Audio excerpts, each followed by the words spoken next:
This conference will now be recorded. Hello and welcome to the Rising Stars webinar for September 2020. This is our launch episode and we're extremely excited and very keen to find out from 4 of our Rising Stars what they're looking for from an employer when they graduate in the summer. First of all, an introduction from me. So I'm Dan Hawes. I'm the GRB co-founder. Graduate Recruitment Bureau, or GRB, are the go-to platform for high-caliber university students, graduates, and recruiters. We were established in 1997 by 2 graduates. We've grown steadily in that time. We have 40 staff, and we've supplied over 1,800 clients across all sectors, companies that are very well known, like Post Office, IBM, Unilever and Ocado, to name but a few, but also several fast-growing SMEs or small to medium enterprises, the kind of companies that may go under the radar for a lot of graduates, but they're looking to grow and they need talented individuals to do so. So we work with a huge range of different firms across the UK. Now, our team of 40 recruitment experts have successfully matched over 8,000 graduates with full-time graduate level jobs, and they've gone on to do some fantastic things with our clients and have very successful careers. Obviously, right now the situation is very, very different, so we're going the extra mile at the moment and showcasing certain graduates that we've spoken to that we think not only have shown very strong academic achievements, but also other things along the way that have shown us that they have a very, very marketable skill set. We've called them Rising Stars. So, Rising Stars is a unique opportunity for graduate employers to access GRB's pick of the UK's best-in-class graduating students from the class of 2021. So every month, our team will carefully screen and select who they think are exceptional university finalists. This is based on strong academic achievements, leadership ability, drive, and commercial awareness. We will showcase 50 Rising Stars on our website, grb.uk.com/rising-stars. This will enable recruiters to view their profiles. Access will be entirely free. And in addition, every month, GRB will host a webinar and interview 4 Rising Stars to discuss more in depth about what they're looking for from an employer when they start their career next summer. So we have chosen 4 Rising Stars for you today. I'm going to get them to introduce themselves one by one, and then we'll get interested in more about what they're looking for from an employer. So, first of all, perhaps we could start by hearing from Stefan. Stefan, could you introduce yourself, please? Well, thank you very much, Dan. Obviously, my name's Stefan White. I go to Loughborough University and I currently study information technology management for business, which is essentially 50% computer science, 50% business. Brilliant. Thank you, Stefan. Donna?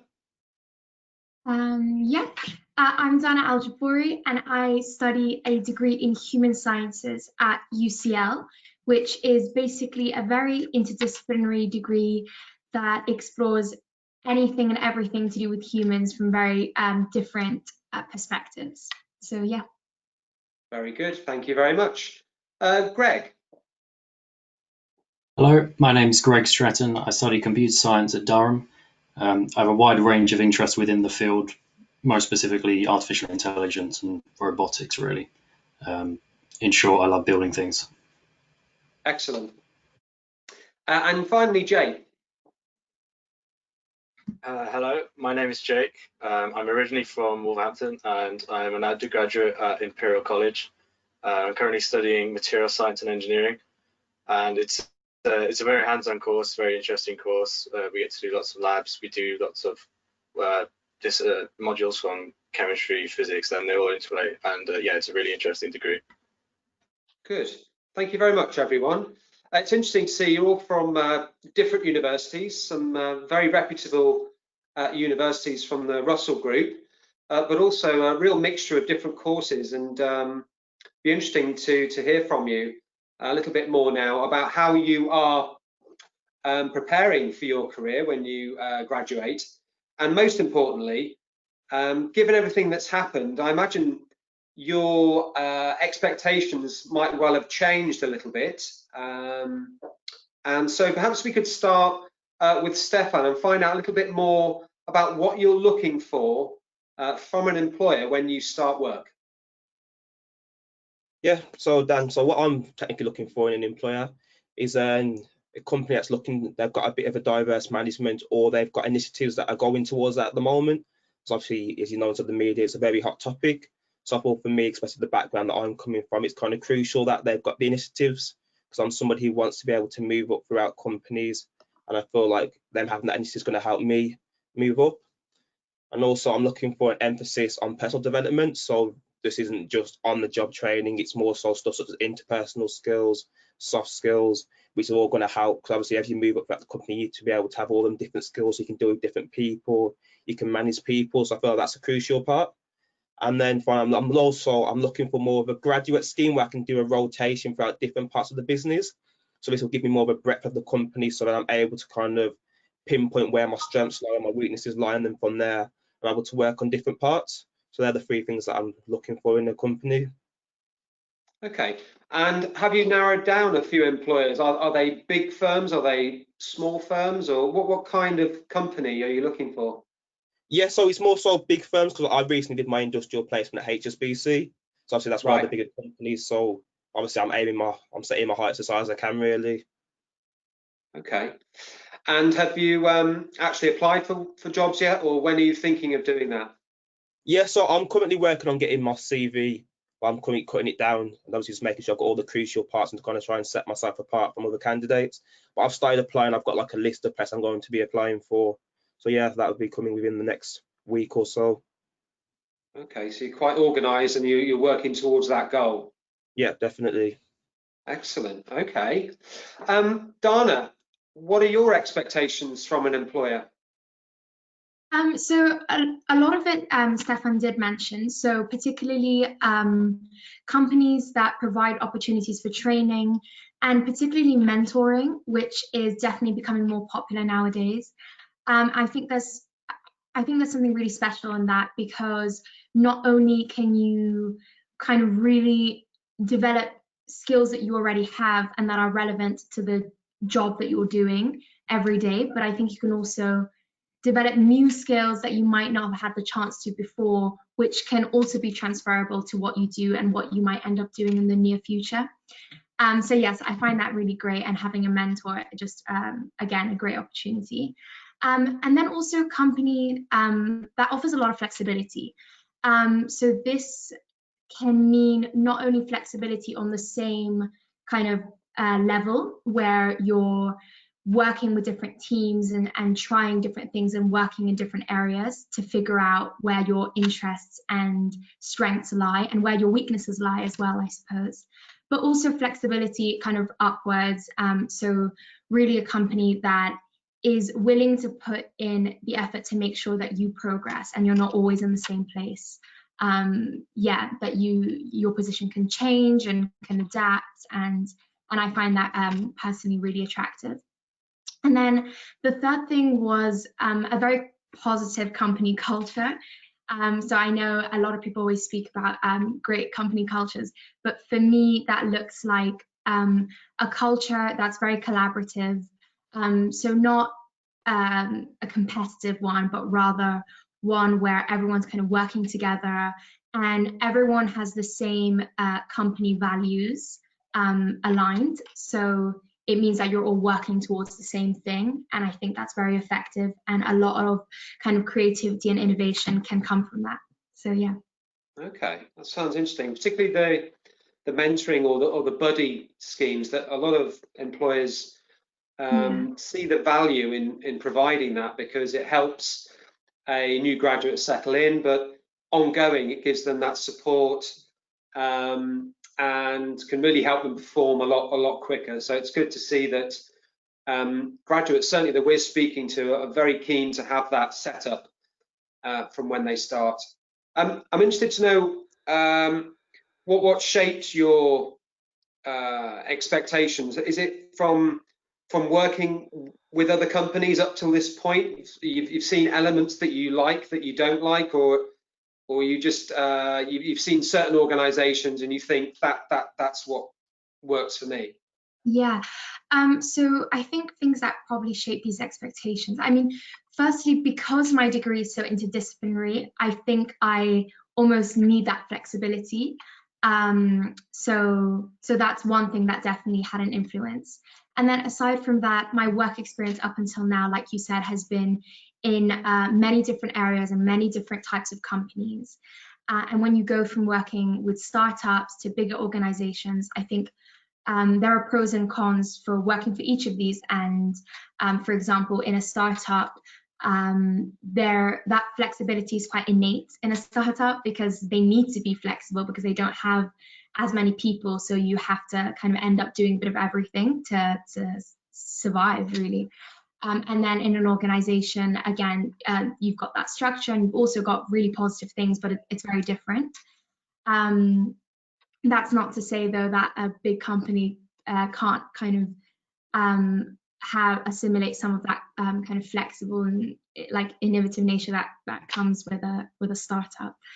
So yeah, it's a lot of things, really.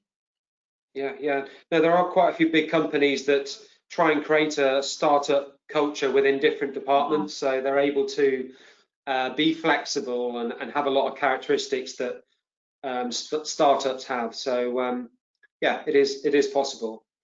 Thank you very much. That's really interesting to find out a little bit more from you there, Donna. Moving on to Greg now.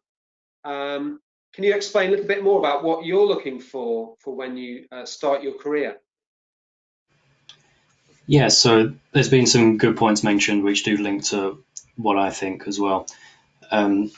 So the world is changing really quickly. It's important to have a big, bold vision for the future and to have the capacity to act on that and turn it into reality. So I think the first thing is that the company has a big vision. And the practical side of that is that, like Donna was saying about culture, well, the culture needs to be open-minded so that it can support new ideas, so that you're not put down for suggesting something a bit outside the box. So that's a really important point on a supportive and open-minded culture. To effectively move towards the envisioned future, you need strategy. So it's important that a company has the capacity to act strategically. And what that means to me really is that departments and individuals are able to focus on long-term goals and they're not bogged down by very near-term goals, quarterly profits, for example. So you need that company structure to aim far and high.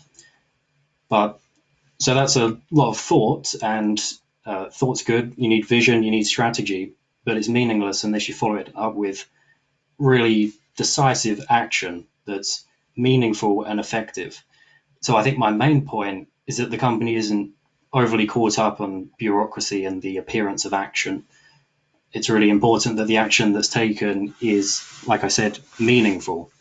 And I think a practical element there is that a company shouldn't be really, a good measure is if a company is really focused in on a strict 9 to 5 and sort of upholding this idea that everyone works perfectly for 8 hours and everyone's kind of trying to uphold that expectation, but it's not realistic. And so I think it can be really good to push for a more flexible work structure where, for example, for me, I work really well for like 3 hours and then the next 3 hours can be a bit more scattered. So it's important to be more flexible in the work days, I think. So that's a practical point for yeah. Which company's vision do you really align your values with? Can you think of any examples? Yes. So I think a great example of someone with big visions is Elon Musk and in what he's doing with like SpaceX. Really, space exploration. I'm quite passionate about space, so I'd say Jeff Bezos' vision for Blue Origin, getting millions of people working and living in space. That's a really big, bold vision, and also transitioning humanity to sustainable energy, like what Elon Musk is doing with Tesla Solar City, for example. Yeah, the figurehead of any potential employer is really key, because whoever sets up that company, it's their personality writ large.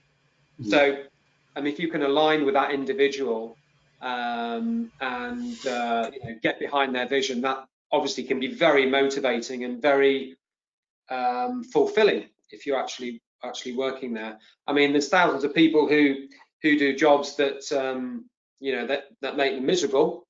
So why not try and do something that is doing some good? So that's very admirable, and has seemed to be echoed so far with Donna and Stefan. Is that you want to get up and do something meaningful and make a difference. So that's really good to hear. We're hearing that a lot. Perhaps we can move on to you, Jake, now. Find out a little bit more about what you're looking for from an employer.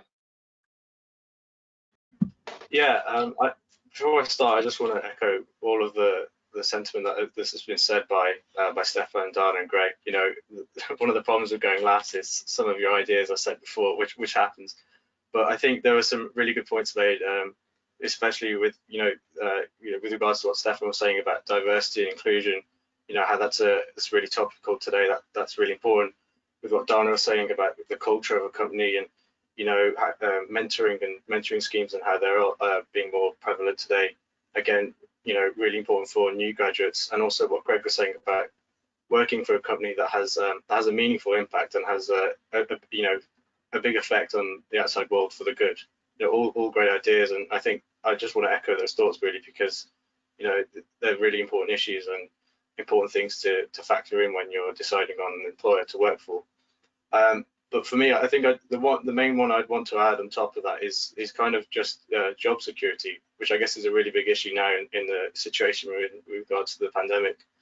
And it's not an issue that just affects graduates; it's affecting everybody. People have been in employment for several years now. It's a really big problem that we're facing. So I think going into a job, it's more important than ever to be looking at what are your options beyond your graduate scheme that you've been on.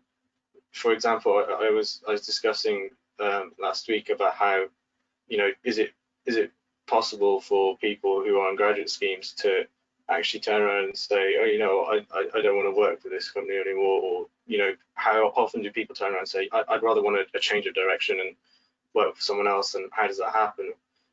Are we seeing more companies that are kind of reluctant to keep people on after schemes because of the costs that they're facing with regards to how many people they're employing? So I think job security now is a really big issue in terms of how does your career pan out after you've done a graduate scheme, for example. So that would be my main point to add on top of the ones that have been said before. And again, just a few other ones to kind of relate to is with regards to like what was said earlier about personal development. I think also I want to add is qualifications. For example, if you want to work towards getting certain accreditations, for me, one of my goals is to achieve chartership. I think that's something I really want to work towards, getting accredited for. I'm not like 100% certain that this is something I absolutely want to do, but I'm very strongly in favour of it. And I think if I would look more favourably on an employer if they turn around and say, yeah, we'd like to support you with this because we think this could be good for you.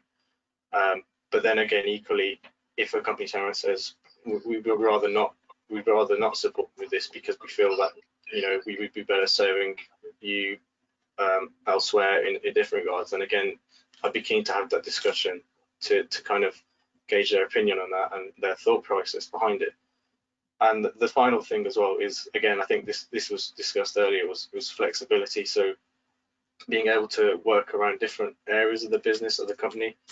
That is something that's cropped up before when I was on a past internship experience. Yeah, I never really gave thought to it that much. I always thought as a job just being, you have a set job title, you do that job, and you work with your colleagues doing the same job or similar jobs, and then that not much more to it.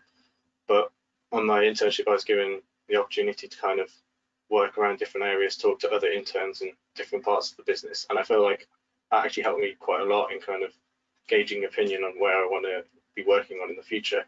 So I think that's a really good thing to do.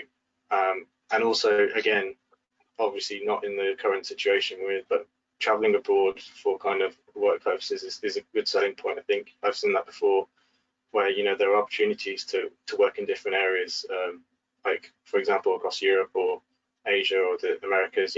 There's opportunities to do that with some employers, and I think that would be something I'm definitely looking forward to.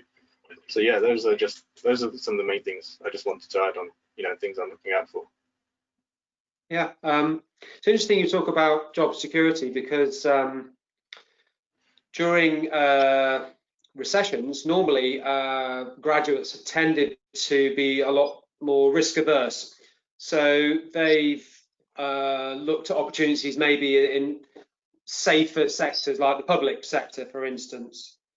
And we're noticing that at the moment, particularly graduates wanting financial security, because many people have been caught out. Maybe they've not had much savings, had to go live back home, and things have been really tough. So maybe they're thinking next time around they'd like to be in a stronger position. So financial and certainly job security has crept up the list of wants for graduates this year. I'd be interested to know what's influenced your choices, Jake. Do you have siblings or other friends or mentors even that have steered you in a certain direction?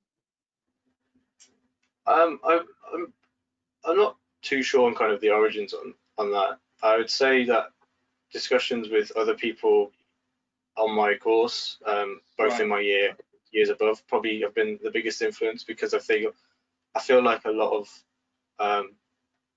the factors that I'm discussing about what I'm looking for an employer have developed quite recently, say within the past 12 months really, partly because I'm more aware of what you should look at for an employer, rather than just is this work something I'm going to enjoy doing, is it in a good location, is it paying well enough.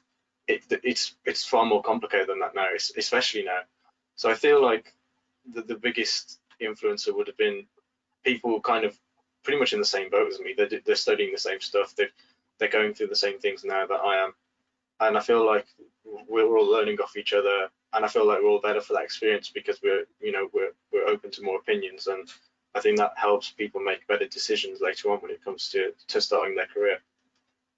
Absolutely, and I think everyone's had far more time to reflect over the last 4 months about their whole lives, or certainly for graduates, the direction they want to take, and whether that first job is the right one for them, and whether their heart and soul is in it. That they'd rather not waste time working for a company that doesn't give them job satisfaction. So it's very interesting you're talking about these priorities, that you've been giving it a lot more thought more recently. It's interesting no one's mentioned maybe staying at university. I know, Jake, you talked about employers who offer qualifications while you're working. Is actually staying at university an option for any of you, or you ruling that out? You really want to get your career going? I feel for me, I have considered kind of going on to do a PhD, for example. Yeah. I think at the moment I have given it quite a fair bit of thought, and again, this is actually one of the bigger topics we're discussing, rather than where do people want to start looking for jobs. The biggest discussion I've had recently is actually people looking at the benefits of going into doing a PhD, and the pros and cons of that versus going straight into employment. And I think this is kind of unique to Imperial, in the sense that when I was talking to postgraduates at the universities, that quite a lot of undergraduates at Imperial do actually go on to do postgraduate study, kind of more than you would find at other universities. Right. And I think it is a big option, but I think for me personally, I am favouring towards just going into employment, starting off my career. I feel like a PhD isn't what I'm looking for at the moment. It could change, but I do feel that going into employment is better suited to me. That's just what my opinion is. Yeah. Anyone else considered staying at university to increase their employability or not? Sorry.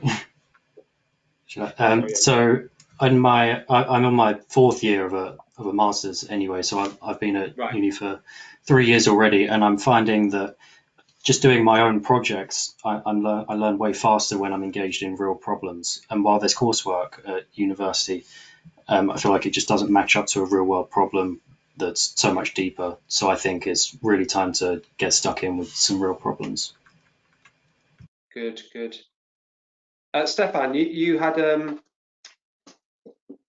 Yeah, I was going to add on to that. So in terms of, obviously, I've spoke with quite a few people when I did my placement year, and obviously a lot of them have recommended that it's more so the experience is to try and gain over the actual education purpose.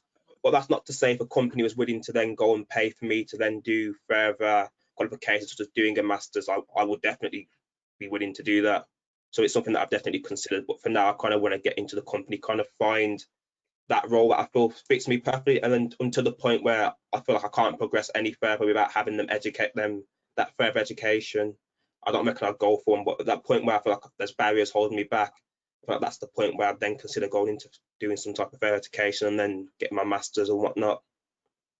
Okay, sounds good. Donna? Yeah, one thing I'd add is I know that a lot of people, especially now with the current situation, are actually thinking of doing masters and PhDs and all of this to earn time, because I think a lot of people feel like the jobs have kind of dried up and there won't be a lot of opportunities there when they do graduate.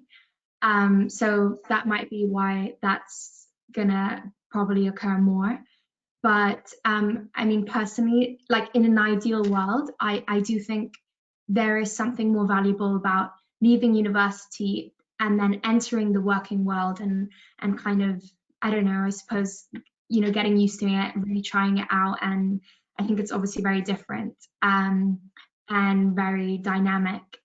And after that, like Stefan was saying, after that, then going back and studying something further or taking, you know, something, if you find that you're weak in something or you want to strengthen something, then going back and doing that is a much more kind of, with the insight behind you, I think it's more effective almost.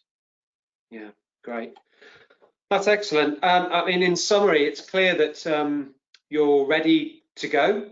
You've thought about companies and the kind of career that you'd like to start in the summer, and what best matches your skill set so you can reach your potential. So we wish you the best of luck with your studies. In the meantime, I'm sure you'll do extremely well, and there'll be some exciting options for you for when you graduate.